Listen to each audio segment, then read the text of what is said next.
بسم اللہ الرحمن الرحیم الحمد للہ رب العالمین والصلاة والسلام علی سید الانبیاء والمرسلین نبینا محمد وعلی آلہ وصحبہ اجمعین اما بعد فإن خیر الحدیث کتاب اللہ وخیر الہدی ہدی محمد صلی اللہ علیہ وسلم وشر الامور محدثاتها وكل محدثة بدعة وكل بدعة ضلالة وكل ضلالة في النار رواہ مسلم والنسائی۔ میرے محترم و مکرم سامعین، آپ حضرات کے علم میں ہوگا کہ آج ہمارا موضوع کیا ہے۔ ہم جس موضوع پر آج گفتگو کریں گے وہ بدعت کی تعریف اور اس کی حقیقت ہے۔ اگر ہم اس موضوع کا کچھ پس منظر بیان کریں تو وہ یہ ہے کہ ابتداء میں یعنی حضور اور آپ کے زمانے کے بعد یہ بدعت کا لفظ بہت زیادہ واضح تھا لوگوں کے درمیان، یعنی لوگوں کو بالکل اشتباہ پیش نہیں آتا تھا کسی چیز کو بدعت اور سنت کہنے میں، بالکل واضح سی بات تھی۔ لیکن جس طرح زمانے گزرتے گئے اس لفظ کو متنازع بنا دیا گیا۔ یعنی آج کے زمانے میں اگر آپ دیکھیں تو ایک آدمی کے لیے بہت مشکل ہو جاتا ہے کہ وہ فرق قائم کر سکے کہ سنت کیا ہے اور بدعت کیا ہے۔ بس اوقات سمجھدار آدمی بھی پریشان ہو جاتا ہے کہ یہ جو کام میرے سامنے آیا ہے، یہ جو عمل کیا جا رہا ہے، آیا اس پر سنت کا اطلاق کیا جائے گا یا بدعت کا اطلاق کیا جائے گا؟ تو میری کوشش یہ رہے گی آج کہ میں اس لفظ کو آپ کے سامنے بالکل واضح کر دوں کہ یہ لفظ آپ کے سامنے نکھر کر اس طرح سامنے آ جائے کہ آپ لوگوں کے لیے بھی بالکل مشکل پیش نہ آئے کسی چیز پر سنت یا بدعت کا حکم لگانے میں۔ کہ انسان جو عمل بھی کرتا ہے اس کی دو قسمیں ہوتی ہیں، یا وہ عمل دنیا کے لیے کیا جا رہا ہوگا یا وہ عمل آخرت کے لیے کیا جا رہا ہوگا۔ دنیا کے لیے کیے گئے عمل کا کیا مطلب ہے؟ دنیا کے لیے کیے گئے عمل کا مطلب یہ ہے کہ محنت یہاں کی جا رہی ہے اور اس کا صلہ بھی یہیں چاہیے۔ مثلا انسان تجارت کرتا ہے، بزنس لگاتا ہے، جاب کرتا ہے، تو اس کا مقصد نہیں ہوتا مگر یہ کہ مجھے اس کا صلہ نفع کی صورت میں، سیلری کی صورت میں، انکم کی صورت میں یہی مل جائے۔ اور بعض وہ اعمال ہوتے ہیں جو انسان آخرت کے لیے کرتا ہے، جس کا مطلب یہ ہے کہ محنت تو یہاں کی جا رہی ہے لیکن صلہ اسے آخرت میں چاہیے۔ نیکیاں یہاں کرتا ہے، صلہ اور جزا اللہ سے آخرت میں لے گا۔ اس کو ہم اعمال آخرت کہتے ہیں۔ اب اگر ہم اعمال آخرت پر آ جائے تو پھر اس کی دو قسمیں بن جاتی ہیں، بدعات اور طاعات۔ بدعات وہ اعمال کہلائیں گے جو انسان نیکی سمجھ کر کر رہا ہوتا ہے لیکن اس کا کوئی صلہ اللہ کے یہاں اسے نہیں ملتا، کیونکہ وہ عمل حضور صلی اللہ علیہ وسلم اور صحابہ کے عمل کے ساتھ جوڑ نہیں کھاتا۔ اور طاعت ان اعمال کو کہا جائے گا جو انسان یہاں کرتا ہے اور صلہ آخرت میں خدا سے یقیناً لے گا، کیونکہ اس کا عمل اللہ کے رسول اور صحابہ کے عمل کے مشابہ ہے۔ اگر ہم اس کو خلاصہ کر دیں تو پھر اعمال کی تین قسمیں ہو گئی۔ بعض اعمال وہ ہیں جن کی محنت یہاں، صلہ بھی یہاں، اسے ہم کہتے ہیں اعمال دنیا۔ دوسری قسم، محنت یہاں کی جا رہی ہے، عمل آخرت میں ملے گا، اسے ہم کہتے ہیں طاعت، اچھے اعمال۔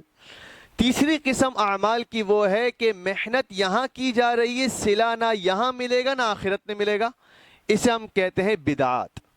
کیونکہ انسان عمل کر رہا ہے یہ سمجھتے ہوئے کہ میں بہت اچھا عمل کر رہا ہوں، لیکن دنیا میں بدلہ اس لیے نہیں ملے گا کہ وہ عمل دنیا کے لیے تھا ہی نہیں، اور آخرت میں عمل جزا اس لیے نہیں ملے گی کیونکہ وہ عمل حضور اور صحابہ کے عمل کے مشابہ نہیں تھا۔ اسی کو اللہ سورۃ القحف آیت نمبر 104 میں بیان کرتے ہیں، الذین ضل سعیہم فی الحیاۃ الدنیا وہم یحسبون انہم یحسنون صنعا۔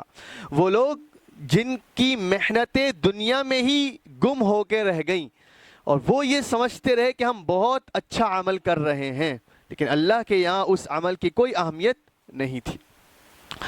تو یہ اعمال کی 3 قسمیں ہو گئی۔ اب ہمیں یہ دیکھنا ہے کہ جو عمل میں کر رہا ہوں یا کرتا ہوں وہ اللہ کے یہاں کوئی وقعت اور حیثیت رکھتا ہے یا پھر میرا عمل ہواء منصورہ ہے، یعنی ہوا میں ذرات کی طرح گم ہو رہا ہے، جس کے متعلق اللہ تعالیٰ کہتے ہیں فَلَا نُقِيمُ لَهُمْ يَوْمَ الْقِيَامَةِ وَزْنًا، کہ ہم ان اعمال کے لیے میزان میں کوئی میزان عمل ان کے لیے قائم نہیں کیا جائے گا، کیونکہ اللہ جو میزان قائم کرے گا اس میزان میں ان اعمال کی کوئی اہمیت نہیں ہوگی۔ اب مجھے یہ غور کرنا ہے کہ میں جو عمل کر رہا ہوں یہ کس کیٹیگری میں فال کرتا ہے، آیا یہ طاعت ہے یا بدعت ہے؟ اس کو سمجھنے کے لیے مجھے بدعت کی تعریف اور اس کی حقیقت کو جاننا ضروری ہے، تاکہ میں فرق قائم کر سکوں کہ میرا عمل کہاں جا رہا ہے، آیا میرے عمل کا رخ صحیح ہے یا پھر میرے عمل کا رخ غلط ہے اور اس کا اللہ کے یہاں کوئی حیثیت اور کوئی وقعت نہیں ہے۔ میں بدعت کی تعریف اور اس کی حقیقت کو بیان کرنے کے لیے چند آیات اور روایات آپ کے سامنے تلاوت کروں گا اور پڑھوں گا، جس سے ہم بخوبی سمجھ جائیں گے کہ بدعت کسے کہتے ہیں اور سنت کیا ہے۔ سب سے پہلی آیت اللہ تعالیٰ سورۃ المائدہ آیت نمبر 3 میں اسلام کی تکمیل کا اعلان کرتے ہوئے کہتے ہیں الیوم اکملت لکم دینکم واتممت علیکم نعمتی ورضیت لکم الاسلام دینا، آج میں نے تمہارے لیے تمہارا دین مکمل کر دیا اور تمہارے اوپر اپنی نعمت کو تام اور مکمل کر دیا اور تمہارے لیے دین اسلام کو پسند کیا۔ اب اس آیت میں اللہ تعالیٰ نے یہ بیان کیا کہ اسلام کامل اور مکمل ہو چکا ہے۔ کامل اور مکمل ہونے کا کیا مطلب ہے؟ کامل اور مکمل ہونے کا مطلب یہ ہے کہ اب نہ تو اس میں کسی اضافے کی گنجائش ہے، نہ کسی زیادتی کی گنجائش ہے اور نہ ہی کسی کمی اور نقصان کی گنجائش ہے، کیونکہ ایک چیز کے مکمل ہونے کے بعد اگر اس میں اضافہ کیا جائے گا تو پھر وہ کامل نہیں تھا، اس لیے اضافہ کیا گیا، اور اگر اس میں سے کسی چیز کو نکال دیا جائے گا تو پھر وہ کامل نہیں رہا، وہ تو نقصان اور کمی کا شکار ہو گیا۔ لہٰذا جب اللہ تعالیٰ قرآن میں نص قطعی کے ذریعے ہمیں بتاتے ہیں کہ دین اسلام مکمل ہے، مکمل ہو گیا، یعنی اب نہ اس میں کوئی چیز داخل کی جا سکتی ہے اور نہ ہی کسی چیز کو نکالا جا سکتا ہے۔ صحیح البخاری کی روایت کے مطابق یہ آیت یوم عرفہ یعنی 9 ذی الحجہ 10 ہجری جمعے کے دن نازل ہوئی، جس کا مطلب یہ ہے کہ حضور صلی اللہ علیہ وسلم کی وفات سے تقریباً 3 ماہ پہلے یہ آیت اتری، جس نے اسلام کی کاملیت اور مکملیت کا پوری طرح اعلان کر دیا، اور اس کے 3 ماہ بعد تقریباً آپ علیہ السلام اس دنیا سے رخصت ہو گئے۔ اب میں دوسری آیت آپ کے سامنے پڑھتا ہوں، سورۃ الحجرات آیت نمبر 1 میں اللہ تعالیٰ بتاتے ہیں یا ایھا الذین آمنوا لا تقدموا بین یدی اللہ ورسولہ واتقوا اللہ ان اللہ سمیع علیم، اے ایمان والو اپنی رائے، اپنے خیالات، اپنے فیصلوں کو اللہ اور اس کے رسول کے فیصلوں سے آگے نہ کرو، یعنی جس معاملے میں اللہ اور اس کے رسول نے کوئی حکم نافذ کر دیا، کوئی فیصلہ جاری کر دیا، اب کسی انسان کے لیے مناسب نہیں ہے کہ وہ اس میں اپنی رائے اور اختیار سے کسی حکم کا اضافہ کر دے۔ اگر کوئی اس طرح کرے گا تو وہ اللہ اور اس کے رسول کے فیصلوں سے آگے بڑھنے والا ہوگا، جس کی ممانعت یہ آیت کر رہی ہے۔ لہٰذا جو حکم اللہ اور اس کے رسول نے دے دیا، ایک مسلمان کے لیے اثبت اور مناسب طریقہ یہ ہے کہ وہ اسی کی پیروی اور اتباع کرے، اپنی رائے اور خواہشات کا اس میں بالکل عمل دخل نہ ہونے دے۔ تیسری آیت سورۃ الشورى آیت نمبر 21 ہے، اللہ تعالیٰ بتاتے ہیں ام لہم شرکاء شرعوا لہم من الدین ما لم یأذن بہ اللہ، کیا ان لوگوں کے لیے کچھ ایسے شرکاء بھی ہیں جنہوں نے ان کے لیے کچھ دینی احکامات مقرر کر دی جس کی اللہ نے اجازت نہیں دی ہے؟ اس آیت کو اگر آپ غور کریں اور اس کے ساتھ آپ امام ابن تیمیہ کی تفسیر ملا دیں، جو وہ تفسیر ابن تیمیہ میں بیان کرتے ہیں، وہ کہتے ہیں کہ اگر کوئی شخص اللہ کے قرب حاصل کرنے کا نیا طریقہ بتائے کہ میں تمہیں بتاتا ہوں کہ اللہ کا قرب کیسے حاصل کیا جائے گا، یا لوگوں پر کسی ایسی چیز کو لازم اور ضروری قرار دے جس کی اللہ نے مشروعیت نہیں کی ہے، جس کو اللہ نے لوگوں پر لازم نہیں کیا ہے، تو گویا یہ وہ آدمی ہے جو اللہ کے دین میں ایسی چیز کا اضافہ کر رہا ہے جس کی اللہ نے اجازت نہیں دے رکھی ہے، اور اگر کوئی آدمی اس کی اتباع کر رہا ہے تو یہ گویا خدا کے ساتھ اس آدمی کو شریک کر رہا ہے. کیونکہ اللہ آیت میں اگر آپ غور کریں تو کیا کہہ رہے ہیں؟ ام لہم شرکاء شرعوا لہم من الدین، یعنی جن لوگوں نے ان کے لیے دین میں کوئی احکامات مشروع کر دیے ہیں، کیا ایسے بھی شریک انہوں نے بنا رکھے ہیں؟ معلوم ہوا کہ اگر کوئی شخص دین میں کسی حکم کا اضافہ کرتا ہے جس کی اللہ نے اجازت نہیں دی ہے تو گویا یہ اللہ کا شریک ہونے کا دعویٰ کر رہا ہے، اور اگر کوئی آدمی اس کی پیروی کر رہا ہے تو وہ ایسے آدمی کو خدا کا شریک بنا رہا ہے. بات سمجھ رہے ہیں؟ چوتھی آیت سورۃ المائدہ آیت نمبر 77، اللہ تعالیٰ بتاتے ہیں اہل کتاب سے خطاب کرتے ہوئے، قُلْ یا اہل الکتاب لا تغلوا فی دینکم غیر الحق، اے محمد آپ اہل کتاب سے یہ کہیے کہ اپنے دین میں ناحق غلو اور زیادتی نہ کرے. اس آیت کے اندر اہل کتاب کو خطاب کرتے ہوئے یہ کہا جا رہا ہے کہ جو دین کے احکامات تمہارے لیے مقرر کر دیے عیسیٰ علیہ السلام نے اور موسیٰ علیہ السلام نے، جو کچھ آ کے تمہیں بتا دیا اسی پر کاربند رہو. زیادتی کرنا، غلو کرنا، حدود سے تجاوز کرنے کی تمہیں اجازت نہیں دی جا رہی. اب اہل کتاب کا غلو کیا تھا دین کے اندر، یہ بھی قرآن بیان کرتا ہے. عیسائیوں کا غلو یہ تھا کہ انہوں نے حضرت عیسیٰ علیہ السلام کی عقیدت اور محبت کے اندر اتنی زیادتی کی کہ انہیں خدائی صفات کا حامل قرار دے دیا. کسی نے انہیں خدائی کے مقام پر پہنچا کر خداوند کہہ کر پکارا تو کسی نے خدا کا بیٹا کہہ کر ابن اللہ کہنا شروع کر دیا. یہ دونوں چیزیں غلو تھی جس کی ممانعت ان سے کی جا رہی کہ ایسا تمہیں نہیں کرنا ہے. یہودیوں کا غلو اور دین میں زیادتی یہ تھی کہ انہوں نے اپنے آپ کو رب کا چہیتا بیان کرتے ہوئے اپنے لیے جنت کو اور دوسروں کے لیے جہنم کو لازم قرار دے دیا کہ ہم اللہ کے چہیتے ہیں، ہمارے سوا سب جہنمی ہیں. اور عیسائیوں نے یہ غلو کیا کہ عیسیٰ علیہ السلام کی محبت میں انہیں خدا کے درجے تک پہنچا دیا.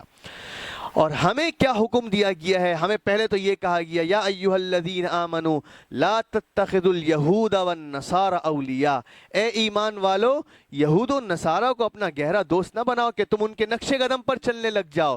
اس آیت نے ایمان والوں کو روک دیا دین میں حد سے تجاوز کرنے سے، اور آپ علیہ السلام کو اس کی اتنی فکر لاحق تھی کہ آپ نے اپنی امت کو بارہا خطاب کرتے ہوئے اپنی عقیدت اور محبت میں غلو اور زیادتی سے روک دیا. صحیح البخاری کی روایت ہے، آپ علیہ السلام فرماتے ہیں لا تطرونی کما اطرت النصارى ابن مریم فانما انا عبدہ فقولوا عبد اللہ ورسولہ، میری محبت اور عقیدت میں ایسی زیادتی نہ کرنا، ایسا حد سے تجاوز نہ کرنا جیسے عیسائیوں نے ابن مریم کی محبت اور عقیدت میں کر دیا. سن لو کہ میں اللہ کا بندہ ہوں، مجھے اللہ کا بندہ اور اس کا رسول کہہ کر ہی پکارنا. موطا امام مالک کی روایت ہے، آپ علیہ السلام اللہ سے دعا کر رہے ہیں اللہم لا تجعل قبری وثنا یعبد، اے اللہ میرے جانے کے بعد میری قبر کو ایسا بت نہ بنا دینا جس کی عبادت کی جا رہی ہو کہ لوگ میری عبادت میں لگ جائیں. اگر کوئی قبر پرستی کرتا ہے یہ عقیدت میں غلو ہے. اگر کوئی حضور صلی اللہ علیہ وسلم کی جو شان اللہ بیان کرتے ہیں، جو شان حضور خود بیان کرتے ہیں، اس میں زیادتی کرتا ہے، غلو کرتا ہے، یہ حد سے تجاوز ہوگا دین میں جس کی ممانعت اہل کتاب کو کی گئی اور ان کے ذریعے سے ہمیں بتا دیا گیا کہ دین میں زیادتی اور حد سے تجاوز نہیں کرنا ہے. یہ 4 آیات تھیں جس کا بنیادی مضمون یہ تھا کہ دین مکمل ہو چکا ہے، دین میں کسی اضافے اور کمی کی گنجائش نہیں ہے. اب اگر کوئی اضافہ کرتا ہے وہ اپنی طرف سے دین میں زیادتی کرنے والا ہوگا اور یہ غلو کہلائے گا اور اس کی اجازت ہمیں نہیں دی جا رہی. اب میں چند روایات آپ کے سامنے پڑھتا ہوں کیونکہ ہمارا مقصد بدعت کی تعریف کو جاننا ہے. جب یہ آیات اور روایات مکمل ہو جائیں گی تو انشاءاللہ بدعت کی تعریف نکھر کر آپ کے سامنے آ جائے گی. اب میں چند روایات آپ کے سامنے پڑھتا ہوں.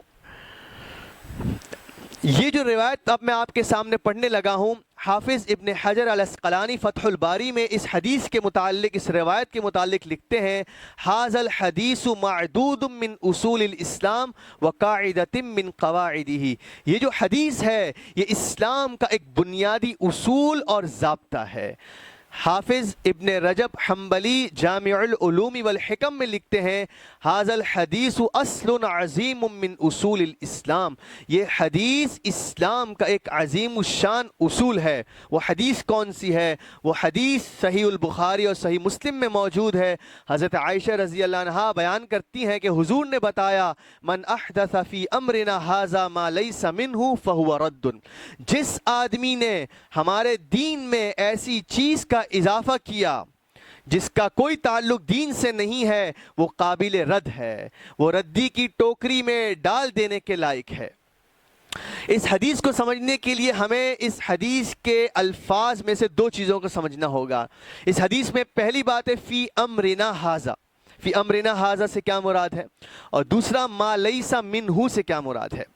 فی امرنا ھذا کو سمجھنے کے لیے آپ سورۃ المائدہ آیت نمبر 3 پر چلے جائیں، جس میں اللہ تعالیٰ دین کے مکمل ہونے کا اعلان کرتے ہیں کہ دین مکمل ہو گیا ہے. اب دین میں کسی اضافے کی، کسی کمی کی، کسی ایجاد کی گنجائش نہیں ہے، جس کا لازمی معنی یہ ہے کہ اگر دنیاوی چیزوں میں ایجاد کی جا رہی ہے، نئی ٹیکنالوجیز دریافت کی جا رہی ہیں، دنیاوی ترقیاں رونما ہو رہی ہیں، یہ بدعت نہیں کہلائیں گی، کیونکہ دین مکمل ہو گیا ہے، دین میں اضافے کی اجازت نہیں ہے. لہٰذا اگر دنیاوی ترقیاں کی جا رہی ہے، کوئی ایروپلین بنا رہا ہے، کوئی ریل گاڑی بنا رہا ہے، کوئی نئی نئی گاڑیاں بنا رہا ہے، اسے ہم بدعت نہیں کہہ سکتے، کیونکہ دین کے اندر اضافہ بدعت کہلائے گا.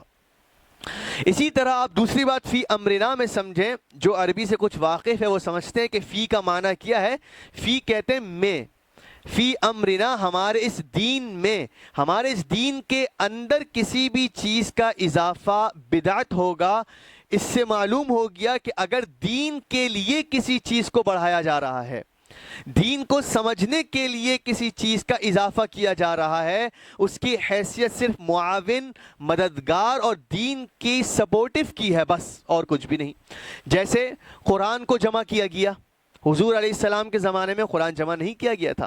حضرت صدیق اکبر نے قرآن کو جمع کیا، پھر اس کے نسخے بنائے گئے، اس کے اوپر زبر زیر لگایا گیا، مدارس اور مکاتب کی تعمیر کی گئی، نصاب اور علوم عربیہ ترتیب دیے گئے. یہ سب اس لیے کیا گیا تاکہ دین کو سمجھنا آسان ہو جائے. تو یہ سب بھی ایجادات ہیں، لیکن یہ فی الدین نہیں ہے، لد دین ہے. دین میں اضافہ نہیں کیا جا رہا، دین کے لیے اضافہ کیا جا رہا ہے. اور ممانعت ہمیں کس چیز کی؟ دین میں اضافہ کرنے کی. اور یہ جتنی چیزیں ہیں، دنیاوی ترقیاں ہیں، یا دین کو سمجھنے اور سمجھانے کے لیے جو سہولیات مہیا کی جا رہی ہیں، یہ صرف دین کو سپورٹ کرتی ہیں. نہ تو اس سے دین کا کوئی حکم بڑھ رہا ہے، نہ دین کا کوئی حکم کم ہو رہا ہے، نہ تو کسی چیز کو تبدیل کیا جا رہا ہے، اور نہ ہی کسی چیز کے اندر زیادتی کی جا رہی ہے. بلکہ دین جو حضور کے زمانے میں تھا، بالکل وہی دین اب بھی ہے. اس کو سمجھنے کے لیے، اس کو سمجھانے کے لیے، اس کو حاصل کرنے کے لیے چند چیزوں کو وجود دیا جا رہا ہے. اس سے دین کے اندر کسی چیز کا اضافہ نہیں ہوتا. ہاں، دین تک پہنچنے کے لیے، اس کو حاصل کرنے کے لیے کچھ چیزوں کا اضافہ کیا جا رہا ہے. یہ بدعت نہیں کہلائے گا. آپ میری بات سمجھ رہے ہیں؟ اب میں نے جو فی امرنا کی تشریح دین سے کی، تو یہ صرف میرا فہم نہیں ہے. بہت سے لوگوں کو یہاں اشکال ہے کہ فی امرنا سے دین مراد نہیں ہے. یہاں تو حضور نے دین کا لفظ استعمال نہیں کیا. یہاں تو یہ کہا گیا من احدث فی امرنا ھذا، جس نے ہمارے اس کام میں کچھ ایجاد کر دیا. لیکن میں نے اس کی وضاحت کرتے ہوئے آپ کو کیا کہا؟ جس نے ہمارے اس دین میں کسی چیز کا اضافہ کر دیا. تو یہ جو میں نے فی امرنا کی وضاحت دین سے کی، صرف میرا فہم نہیں جو میں نے آپ کے سامنے رکھ دیا ہو. آپ جتنے محدثین اور اہل علم کو دیکھ لیجئے، متقدمین، ان سب نے فی امرنا کی وضاحت فی الدین سے ہی کی ہے. میں چند کا تذکرہ آپ کے سامنے کر دیتا ہوں. حافظ ابن حجر عسقلانی فتح الباری فی شرح صحیح البخاری میں لکھتے ہیں کہ فی امرنا ھذا سے مراد فی الدین ہے. ملا علی قاری مرقات فی شرح المشکات میں لکھتے ہیں فی امرنا ھذا سے مراد فی الدین ہے. شمس الحق عظیم آبادی عون المعبود فی شرح سنن ابی داود میں لکھتے ہیں فی امرنا ھذا سے مراد فی الدین ہے۔ ابن حجر حنبلی، ابن رجب حنبلی جامع العلوم والحکم میں، اور اسی طرح الاعتصام میں امام شاطبی لکھتے ہیں فی امرنا ھذا سے مراد فی الدین ہے۔ لہٰذا واضح ہو گیا کہ دین میں کسی قسم کا بھی اضافہ، کسی قسم کی کمی، کسی قسم کی زیادتی، یہ سب بدعت کے تحت داخل ہو جائے گا۔ دوسری بات، ما لیس منہ۔ ما لیس منہ کا کیا مطلب ہوا؟ کہ جس نے ہمارے اس دین میں ایسی چیز کا اضافہ کیا جو اس میں سے نہیں ہے، وہ قابل رد ہے۔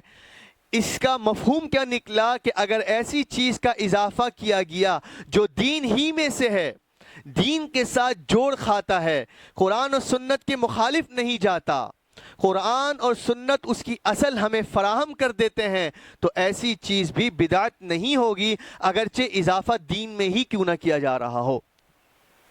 اور ایک سب سے بڑا اصول جو ذہن نشین کرنا ہوگا وہ یہ کہ وہ چیز ایسی ہو کہ اس کی ضرورت حضور صلی اللہ علیہ وسلم کے زمانے میں پیش نہیں آئی ہو۔ اگر وہ چیز ایسی ہو کہ حضور کے زمانے میں اس کی ضرورت پیش آئی تھی، آپ کے سامنے ایسے واقعات ہوئے تھے جس کی وجہ سے اس چیز کو ایجاد کیا جا سکتا، لیکن آپ نے نہیں کیا، آپ کے بعد آپ کے صحابہ نے نہیں کیا، پھر اگر اس کو ایجاد کیا گیا تو یہ بدعت کہلائے گا۔ لیکن اگر کوئی ایسی چیز ہے کہ آپ کے زمانے میں اس کی ضرورت ہی پیدا نہیں ہوئی تھی، اس کا داعیہ اور باعث ہی موجود نہیں تھا، اس کی ضرورت ہی بعد کے زمانوں میں آئی ہے، تو ایسی چیز کا اضافہ کر دینا، جبکہ قرآن اور حدیث اس کی سند بھی فراہم نہیں کرتا ہے، اور اگر ضرورت پیش آئی بعد میں، یعنی حضور کے زمانے میں تو ایسی کوئی ضرورت ہی نہیں تھی، بعد میں ضرورت پیش آئی، تو ایسا اضافہ کرنا بدعت نہیں کہلائے گا۔ میں اس کی چند مثالیں آپ کو دیتا ہوں۔ دیکھیں، نوحہ اور ماتم کرنا، تعزیہ، یہ سب وہ چیزیں ہیں کہ آپ کے زمانے میں وجود دیا جا سکتا تھا، کیونکہ یہ سب کب کیا جاتا ہے؟ کسی کی موت پر۔ کیا حضور کے زمانے میں لوگ انتقال نہیں کر رہے تھے؟ کیا شہید لوگ نہیں ہوتے تھے؟ سب ہو رہا تھا۔ آپ علیہ السلام کے محبوب چچا حضرت حمزہ شہید ہوئے، لیکن نوحہ اور ماتم نہیں کیا گیا۔